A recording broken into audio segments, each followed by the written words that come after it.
समस्त सहयोगी शिक्षक बंधु और प्यारे भैया बहनों, जैसा कि आप सभी लोगों को विदित है, सभी लोगों को ये मालूम या ज्ञात है कि आज 5 सितंबर को शिक्षक दिवस के रूप में सर्वपल्ली डॉक्टर राधाकृष्णन के जन्मदिन को शिक्षक दिवस के रूप में मनाते हैं। प्यारे बच्चों, जैसा कि आप सभी लोग जानते होंगे कि 5 सितंबर 1888 में तमिलनाडु में एक स्थान है तिरुस्तानी, वहाँ पर हमारे डॉक्टर सर्वपल्ली राधाकृष्णन जी का जन्म हुआ। इसके साथ साथ वो हमारे देश के प्रथम उपराष्ट्रपति 1952 में और 1962 में वो हमारे देश के राष्ट्रपति चुने गए। साथियों, जैसा कि ये विदित है, ये ज्ञात है कि सर्वपल्ली डॉक्टर राधाकृष्णन जी एक सुयोग्य योग्य वक्ता के रूप में, एक अध्यापक के रूप में, प्रोफेसर के रूप में, महान राजनीतिज्ञ के साथ साथ एक कुशल नेतृत्वकर्ता भी थे। उनके जन्मदिन को शिक्षक दिवस के रूप में मनाया गया। अब थोड़ा सा प्रयास शिक्षकों के ऊपर डालते हैं, अध्यापकों के ऊपर डालते हैं। जैसा कि पहले के ज़माने में, वैदिक काल में शिक्षा गुरु प्रधान हुआ करती थी। उस समय कहा गया था गुरु ब्रह्मा गुरु विष्णु गुरुदेवो महेश्वरः गुरु साक्षात परब्रह्म तस्मै श्री गुरुवे नमः। यानी सब कुछ किसको माना गया? गुरु को। और गुरु का काम था बालकों को नसीहत देना, बालकों को शिक्षा देना, इन नवनिहाल बालकों को एक अच्छा सुयोग्य भारत का नागरिक बनाना।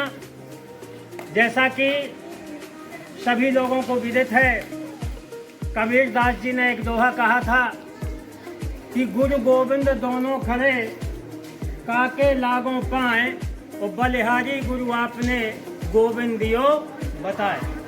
यानी कितनी बड़ी उपमा दी है गुरु की, कि गुरु और भगवान दोनों खड़े हुए हैं।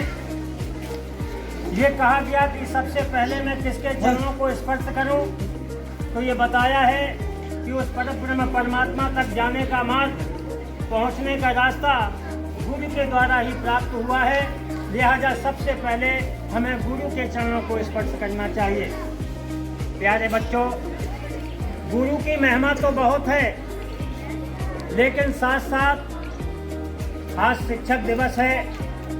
हम ये भी कहना चाहेंगे, आपके जो कक्षा है उन कक्षाओं में एक स्लोगन लिखा हुआ है, शायद आप लोगों ने ध्यान दिया हो, अध्यापक है युग निर्माता, छात्र राष्ट्र का भाग्य विधाता। बशर्ते शिक्षक अपने अंदर ये अहमियत समझता हो कि हम अध्यापक हैं, हम शिक्षक हैं। वो मात्र ये बात समझ ले कि हम अध्यापक हैं, हम शिक्षक हैं, और शिक्षक का दायित्व क्या है, शिक्षक का कर्तव्य क्या है। शिक्षक का दायित्व और कर्तव्य है इन नौनिहाल बच्चों के भविष्य को बनाना।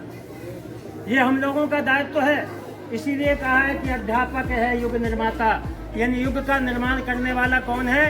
अध्यापक। और आगे जो पीढ़ी है आप लोगों की, आप इस राष्ट्र के नायक हैं, आप इस राष्ट्र के नायक हैं। आगे चल कर के आप ही इस देश के भावी नागरिक बनेंगे, आप पे ही पूरा देश ये डिपेंड होगा।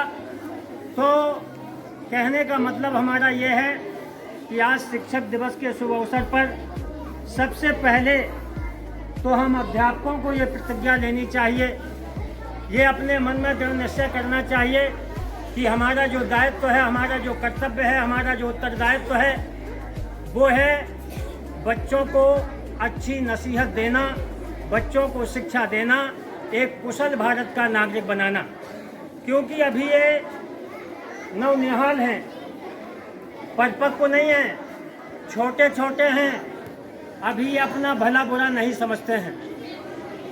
कैसे? जैसे आप जानते हैं कुंभकार होता है, जब कुंभकार एक मिट्टी का पात्र बनाता है, मिट्टी का बर्तन बनाता है, तो उसको ऊपर से ठोकता पीटता है और ठोक ठोक पीट करके एक सुडौल बढ़िया सा पात्र बना करके तैयार कर लेता है। तो हम लोग, आप लोगों को देखिए, कोई भी बच्चा, कोई भी छात्र ये मत समझे, जब भी अगर थोड़ी बहुत आप लोगों को प्रताड़ना, तो उसको नहीं कह सकते हैं, दिशा निर्देशन कह सकते हैं, अगर देते हैं तो उसको आप लोग सही सुचारू रूप से करें। शायद आपको मालूम हो, एक पाठ आपका आया है, पाठ तो नहीं आया शायद, ऐसे मैंने बताया होगा कक्षा में कई बार आपको। एक बरदराज नाम का एक छात्र था। पहले शिक्षा ऐसे विद्यालयों में नहीं दी जाती थी, शिक्षालयों में नहीं दी जाती थी, ये शिक्षा आश्रमों में मिलती थी। कहाँ पर मिलती थी? और आश्रम में ही गुरु रहा करता था, वहीं पर बच्चों को शिक्षा दिया करता था। एक बालक था, वो पढ़ने में बहुत कमज़ोर था, बहुत मंद बुद्धि का था। तो आपस के जो छात्र थे, सहपाठी थे, वो लोग उस बच्चे को चिढ़ाया करते थे, कहते थे कि तेरे भाग में विद्या है ही नहीं। लेकिन ऐसा नहीं है।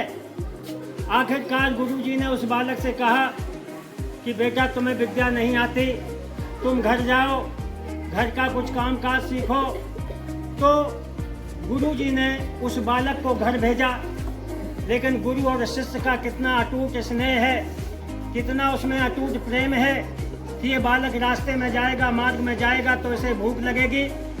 तो आश्रम में उस समय थोड़ा सा सत्तू पड़ा हुआ था, उस बालक को थोड़ा सा सत्तू दे दिया कि बेटा कहीं पर भूख लगे तो इसको पी लेना, खा लेना। बालक चला जा रहा है, सोचता जा रहा है कि हमारे सभी सहपाठी जो है गुरुकुल में हैं और आज मुझे घर भेजा गया है। आखिर उसको क्षुधा सताती है, भूख सताती है। आगे जाकर के एक उसे कुआं दिखाई देता है, उस कुएं पर जाकर के वो बैठ जाता है। जब वो पानी खींचता है उस कुएं से, तो तुमने देखा होगा कुएं में जो खम्भे होते हैं, उस खम्भे में एक एंगल लगा होता है या पत्थर की कोहर लगी होती है। रस्सी आपने देखा जिससे पानी निकाला जाता है, वो रस्सी बहुत मुलायम होती है। लेकिन जब उस कुएं से पानी निरंतर निकाला जाता है तो उस मुलायम रस्सी की जगह उस पत्थर पर पड़ती है, तो उस पत्थर पर भी निशान बन जाता है, चिन्ह आ जाते हैं। वहाँ से उस बालक का मन मस्तिष्क में बदलाव हो जाता है। वो सोचता है कि यदि निरंतर रगड़ से, निरंतर परिश्रम से इस जो जड़ पत्थर है, इस पत्थर में यदि निशान आ जाते हैं, तो निश्चित यदि हम मेहनत करेंगे, परिश्रम करेंगे, श्रम करेंगे, पढ़ेंगे, तो क्या मेरे इस कोमल मस्तिष्क में विद्या नहीं आएगी? उस बालक ने अपने अंतःकरण में, मन में ये सोचा कि आज के बाद हम अध्ययन करेंगे, आज के बाद हम पढ़ेंगे। वो बालक वहीं से लौट करके फिर गुरुकुल आश्रम पहुंच जाता है।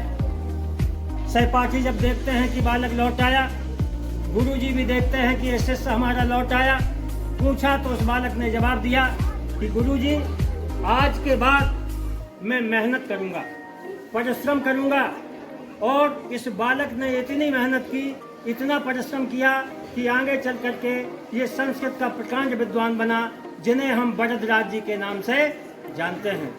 तो कहने का अभिप्राय हमारा ये है कि दुनिया में कोई भी काम कठिन नहीं है। कौन सो काज कठिन जग माही, तो कर विचार देखो मन माही।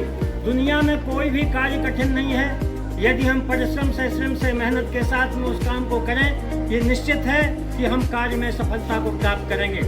क्योंकि कहा है किसी ने, परिश्रम सफलता की वो कुंजी है जो किस्मत के द्वार खोल देती है।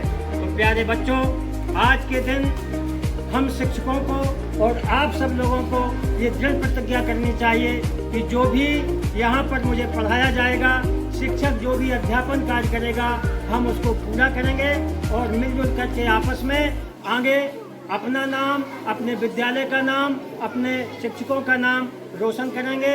इन्हीं शब्दों के साथ मैं अपनी वाणी को विराम देता हूँ। जय हिंद।